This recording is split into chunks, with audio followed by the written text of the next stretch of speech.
नमस्कार, जनमार्ग न्यूज से स्नेजित कौर मुख्य समाचार के साथ। राजकीय जिला चिकित्सालय में अगर सफाई ठेके के मामले की जांच की जाए तो एक बड़ा भ्रष्टाचार का नया मामला सामने आएगा।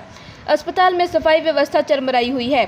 सफाई ठेकेदार के खिलाफ विभाग द्वारा कोई कार्रवाई नहीं की जाती और न ही कोई पेनल्टी लगाई गई है। सफाई ठेकेदार को भुगतान के लिए जो कमेटी बनाई गई उसमें भी वो अधिकारी शामिल है जिस पर पहले से ही भ्रष्टाचार फैलाने के अनेक मामले दर्ज हैं तथा उनकी जांच चल रही है। ऐसे में सफाई ठेका भी संदेह के दायरे में आ गया है। प्राप्त जानकारी के अनुसार राजकीय जिला चिकित्सालय में सफाई का ठेका बीकानेर की एक फर्म के नाम है, परंतु इसे चलाने वाला जिला अस्पताल का ही सहायक कर्मचारी संदीप गोस्वामी है, जिसकी ड्यूटी अस्पताल के वृद्धजन वार्ड में उनकी देखभाल करने की है। परंतु यह कर्मचारी अपने वार्ड में ड्यूटी न कर सारा दिन सफाई ठेके का ही कार्य करता है। सफाई ठेके के लिए नियमानुसार 49 कर्मचारी होने चाहिए, परंतु अपने लाभ को देखते हुए सहायक कर्मचारी संदीप गोस्वामी ने करीब 20 सफाई कर्मचारियों को ही लगा रखा है, जिस कारण अस्पताल की सफाई व्यवस्था का बाजा बजा हुआ है। इस तरफ ना तो पीएमओ कोई ध्यान दे रहे हैं और ना ही सफाई ठेकेदार को पेनल्टी लगाई जा रही है ताकि वह व्यवस्था सुधार सके। सूत्रों से प्राप्त जानकारी के अनुसार जिला अस्पताल जो सफाई का ठेका 2,25,000 रुपये मासिक हुआ करता था, वह अब 4,50,000 रुपये का है तथा पहले सफाई ठेकेदार को काम सही नहीं करने पर पेनल्टी भी लगाई जाती थी, जो अब नहीं है। सूत्रों के अनुसार सरकारी सेवा में कार्य करने वाला कर्मचारी सरकारी विभाग में ठेकेदारी आदि नहीं कर सकता, परंतु एनसीडी योजना के तहत लगा हुआ सहायक कर्मचारी संदीप गोस्वामी अपने वेतन के साथ सफाई ठेके का काम भी कर रहा है तथा उसका लाभ प्राप्त कर रहा है, जो कि सरकारी नियमों के अनुसार अपराध है। परंतु इस बारे में ना तो स्वास्थ्य विभाग कोई कार्रवाई कर रहा है और ना ही पीएमओ डॉक्टर बलदेव सिंह चौहान ने अभी तक सफाई व्यवस्था को सुधारने का प्रयास किया है। सूत्रों से प्राप्त जानकारी के अनुसार सफाई ठेके के कार्य को देखने के लिए जिला अस्पताल के तत्कालीन सहायक प्रशासनिक अधिकारी धीरज गहलोत व हेल्थ मैनेजर शिविंदर सिंह की एक कमेटी बनाई गई है। यह कमेटी सफाई ठेके से जुड़े बिल आदि देखती है। धीरज गहलोत के खिलाफ सदर पुलिस थाना में फर्जी आरटीपीसीआर रिपोर्ट बनवाने के मामले में मुकदमा दर्ज होने के बाद व भ्रष्टाचार के अन्य मामले सामने आने के बाद उसे पद से हटा दिया गया था। वहीं सूत्रों से मिली जानकारी के अनुसार बीकानेर की जिस फर्म को सफाई ठेका दिया गया है वह भी धीरज गहलोत के किसी परिचित की होना बताया जा रहा है तथा सफाई ठेके का सारा काम सहायक कर्मचारी संदीप गोस्वामी देख रहा है।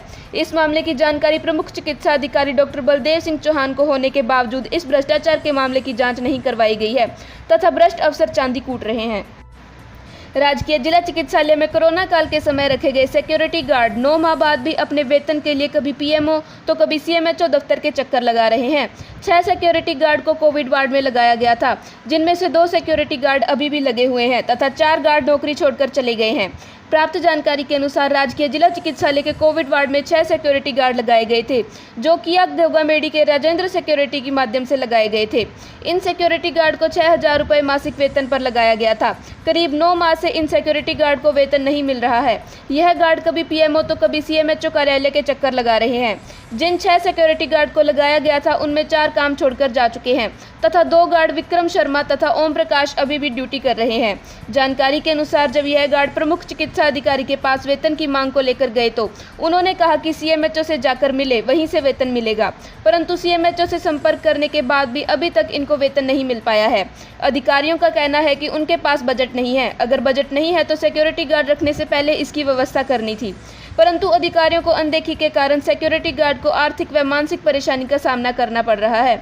इस बारे में जब मुख्य चिकित्सा एवं स्वास्थ्य अधिकारी डॉक्टर गिरधारीलाल मेरड़ा से संपर्क किया गया तो बात नहीं हो सकी। राजस्थान के मुख्य सचिव निरंजन आर्य इन दिनों जिला कलेक्टरों, विभागों के सचिवों से लेकर एसपी तक पर बेहद सख्त नजर आ रहे हैं।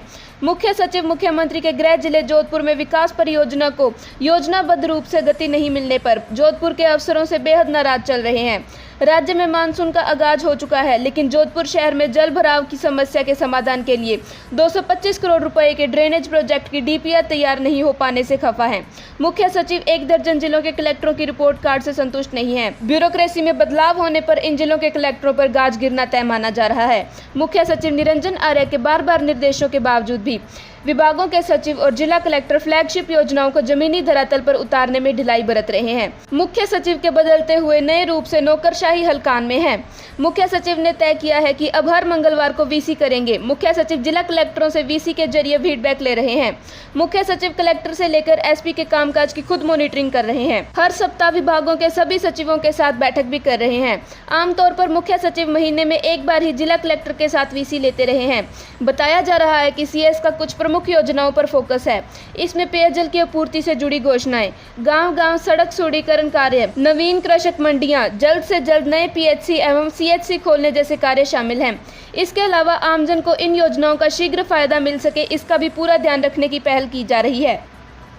अमेरिका और ब्रिटेन के बाद भारत में भी डेल्टा वेरिएंट के और भी म्यूटेशन मिल चुके हैं।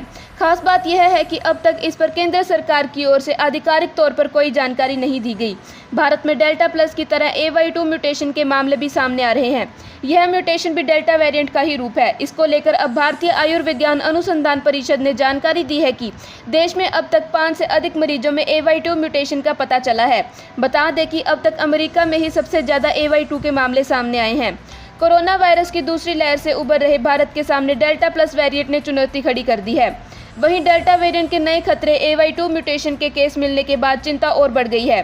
देश में इसके मामले राजस्थान, कर्नाटक और महाराष्ट्र में मिले हैं। दरअसल पिछले साल अक्टूबर माह में कोरोना वायरस का डबल म्यूटेशन महाराष्ट्र में मिला था।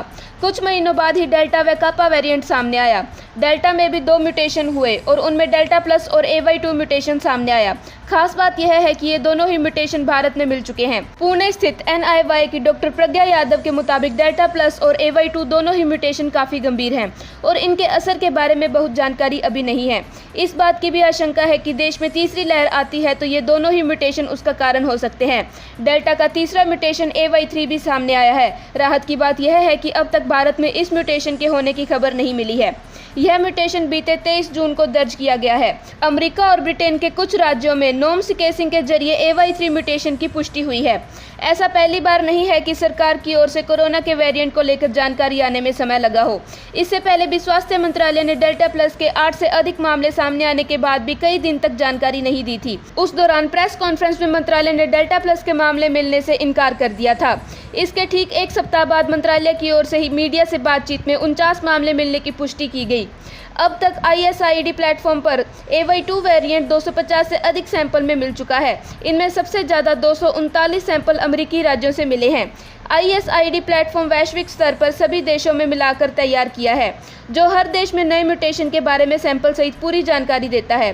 ISID प्लेटफॉर्म की ओर से भारत से अभी तक यहाँ 4 ऐसे केस की जानकारी दी गई है। इनमें AY2 वेरिएंट मिला है। यह चारों मामले 2 से 21 मई के बीच सामने आए हैं। ये मामले जिन राज्यों से मिले हैं उनमें राजस्थान, महाराष्ट्र और कर्नाटक शामिल हैं। इंस्टेंट मैसेजिंग ऐप व्हाट्सएप अपनी विवादित पॉलिसी को लेकर बैकफुट पर नजर आ रहा है। दिल्ली हाईकोर्ट में व्हाट्सएप ने बताया कि उसने अपनी प्राइवेसी पॉलिसी को फिलहाल रोक दिया है। दिल्ली हाईकोर्ट में व्हाट्सएप और इस ऐप की मालिक फेसबुक ने कंपटीशन कमीशन ऑफ इंडिया की जांच के खिलाफ अपील की है। CCI ने पिछले महीने व्हाट्सएप और फेसबुक को नोटिस जारी किया था और उनसे प्राइवेसी पॉलिसी को लेकर जानकारी मांगी थी। इसके खिलाफ व्हाट्सएप सिंगल जज की बेंच में गया था, जहां उनकी अपील खारिज कर दी गई। तब अदालत ने कहा था कि पॉलिसी का मुद्दा पहले से ही सुप्रीम कोर्ट में चल रहा है। इसके बाद व्हाट्सएप ने दिल्ली हाईकोर्ट में इस फैसले का विरोध किया है। सिंगल जज की बेंच के सामने केंद्र ने भी व्हाट्सएप की पॉलिसी का विरोध किया था। केंद्र ने अदालत से कहा था कि पर्सनल डेटा प्रोटेक्शन बिल के कानून बनने से पहले व्हाट्सएप यूजर्स को अपनी प्राइवेसी पॉलिसी अपनाने के लिए मजबूर कर रहा है। केंद्र ने कहा था कि व्हाट्सएप यूजर्स पर रोज ऐसे नोटिफिकेशंस की बमबारी हो रही है कि वे पॉलिसी को अपनाने की मंजूरी दें। भारत में व्हाट्सएप की नई प्राइवेसी पॉलिसी फरवरी में लागू की जानी थी, पर यूजर्स और एक्सपर्ट्स ने इस पर चिंता जाहिर की। इस पॉलिसी में सरकार के दखल की मांग उठने लगी। इसके बाद कंपनी ने इसमें देर की। इस पॉलिसी को मई के मध्य में लागू किया गया। व्हाट्सएप ने तब सरकार से कहा था कि यूजर्स की प्राइवेसी उनके लिए टॉप प्रायोरिटी का मुद्दा है। व्हाट्सएप पर नए टर्म्स और प्राइवेसी पॉलिसी के मुताबिक सर्विसेज और ऑपरेट करने के लिए आप व्हाट्सएप को जो content upload, submit, store, send या रिसीव करते हैं, कंपनी उन्हें कहीं भी यूज, रिप्रोड्यूस, डिस्ट्रीब्यूट और डिस्प्ले कर सकती है। नई पॉलिसी के नोटिफिकेशन में कंपनी ने साफ लिखा है कि अब व्हाट्सएप आपकी हर सूचना अपनी पेरेंट कंपनी फेसबुक और इंस्टाग्राम के साथ शेयर करेगा। यानी व्हाट्सएप अपने यूजर्स के डाटा का इस्तेमाल करके पैसे भी कमा सकती है। धन्यवाद।